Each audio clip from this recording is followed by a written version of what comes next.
Hey what is guys back again with another video. My name is Nazim Khan और मैं जैसा कि आप जानते हैं कि काफ़ी फोटोग्राफी और एडिटिंग करता हूं।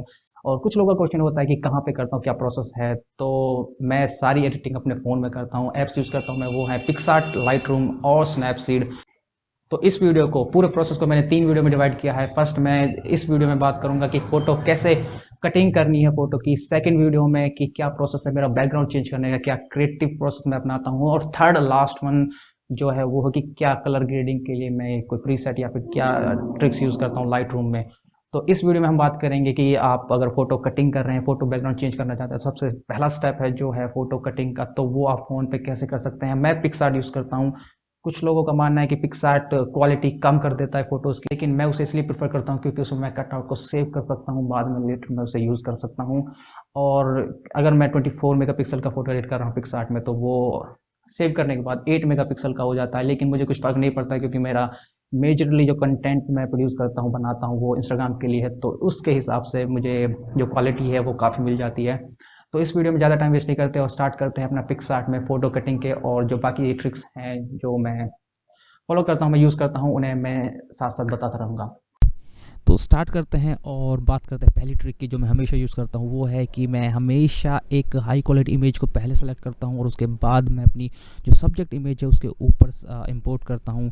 ये मैं इसलिए करता हूँ क्योंकि जो पिक्सार्ट है वो हमेशा सेव करते टाइम पे आपकी इमेज की क्वालिटी है वो बहुत कम कर देगा। तो उसको बचाने के लिए मैं पहले से ही बेस जो एक लेयर है या बोलें तो बेस पिक्चर है वो हाई क्वालिटी की रखता हूँ, ताकि जो डेटा लॉस है या फिर क्वालिटी लॉस है वो कम से कम हो।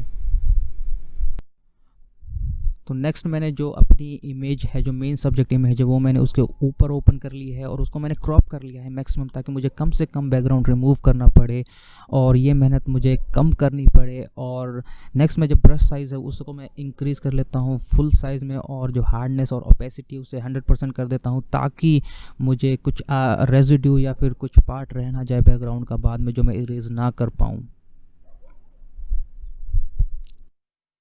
तो अब आती है सबसे इम्पोर्टेंट टिप जो लोग हमेशा पूछते हैं कि मैं इतने हाई डिटेल में क्लियरली कैसे कट कर पाता हूँ अपने फ़ोटोज़ को फ़ोन में। और तो सबसे पहले बताता हूँ कि मैं लोग मिस्टेक्स क्या करते हैं। वो करते हैं कि अपना जो बैकग्राउंड फ़ोटो है उसको सेलेक्ट कर लेंगे, पहले ही उसके ऊपर अपनी जो फ़ोटो है उसको पेस्ट कर देंगे, उसके बाद रिमूव करेंगे उसकी सही पोजीशन में। तो जब आप जूम करके इरेज करने की कोशिश करेंगे तो आपका पूरा फ़ोटो जूम होगा। मतलब अगर आपका photo for example full HD का है, 8 मेगापिक्सल का है, उसके ऊपर आपने मेन सब्जेक्ट फ़ोटो डाल दिया है, तो जब आप पूरा जूम करेंगे तो आपका पिक्सलेट हो जाएगा फ़ोटो और आप क्लियरली उसे कट नहीं कर पाएंगे या फिर इरेज नहीं कर पाएंगे अपना सब्जेक्ट फ़ोटो का बैकग्राउंड।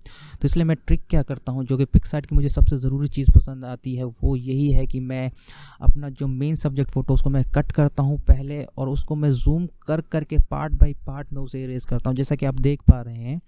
और उसके बाद जब मेरा फ़ोटो में फॉर एग्ज़ाम्पल फिंगर्स के बीच में गैप है, शू लेसेस के बीच में गैप है, मैं उसको 100% से भी ज़्यादा मैं उसे जूम करके उसके बाद मैं उसे इरेज करता हूँ।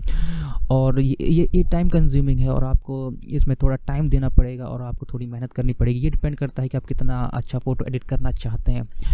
और उसके बाद जो आपका फ़ोटो पूरा इरेज हो जाएगा बैकग्राउंड आपके मेन सब्जेक्ट फ़ोटो से, तो आपका नेक्स्ट ये नहीं है कि आप डायरेक्ट बैकग्राउंड फ़ोटो उठाएं और उसके ऊपर लगा दें। फ्यूचर में आपको इसकी यूज़ करने की ज़रूरत पड़ सकती है। तो मैं क्या करता हूँ, जो मुझे सबसे पसंद पिक्सार्ट का फ़ीचर वो यही है कि मैं इसको कटआउट की तरह सेव कर सकता हूँ। मतलब उसका स्टिकर बना के मैं उसे सेव कर सकता हूँ। जो आपको नीचे एक कटआउट के लिए ऑप्शन मिलेगा, आप उसको अगर कुछ रह भी गया है आपका, कुछ जो इरेज नहीं हो पाया, तो वो आप कटआउट सेव करते टाइम पे आप उसे रिमूव कर सकते हैं। उसके बाद अपना कटआउट सेव कर सकते हैं, जो आपको अपने स्टिकर्स में, माई स्टिकर्स में टैब में मिल जाएगा। आप उसे फिर फ्यूचर में कभी भी यूज़ करें। अगर आप बैकग्राउंड आपको अच्छा नहीं लग रहा है, फ्यूचर में आपको लगता है कि कोई और अच्छा बैकग्राउंड पे आपका ये फ़ोटो अच्छा लग सकता था, तो ऐसा नहीं कि आपको दोबारा से रिमूव करना पड़ेगा। आप अपने माई स्टिकर्स में जाइए और वो सेम कटआउट आप कभी भी यूज़ कर सकते हैं।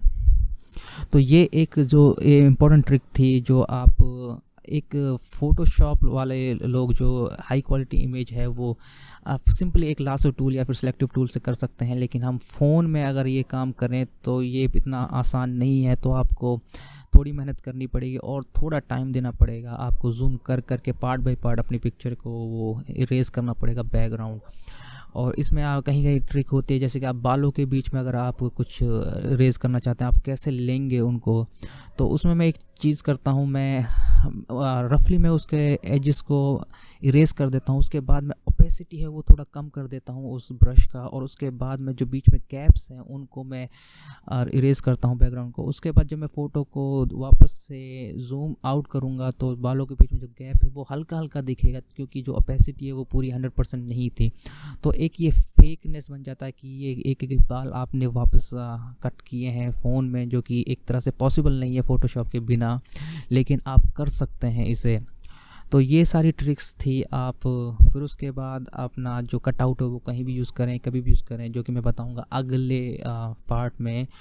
तो इस वीडियो में इतना ही, और मिलते हैं अगली वीडियो में। और अगर आपको लिंक चाहिए वो डिस्क्रिप्शन के नीचे है, या फिर आपको आई बटन पे मिल जाएगा। और नेक्स्ट वीडियो में देखिए कि मैं कैसे बैकग्राउंड चेंज करता हूँ, क्या क्रिएटिव प्रोसेस अपनाता हूँ। तो मिलते हैं अगली वीडियो में, और तब तक आप अगर आपने चैनल सब्सक्राइब नहीं किया तो चैनल को सब्सक्राइब कर दें और लाइक बटन दबाएं, और मिलते हैं अगली वीडियो में। बाय।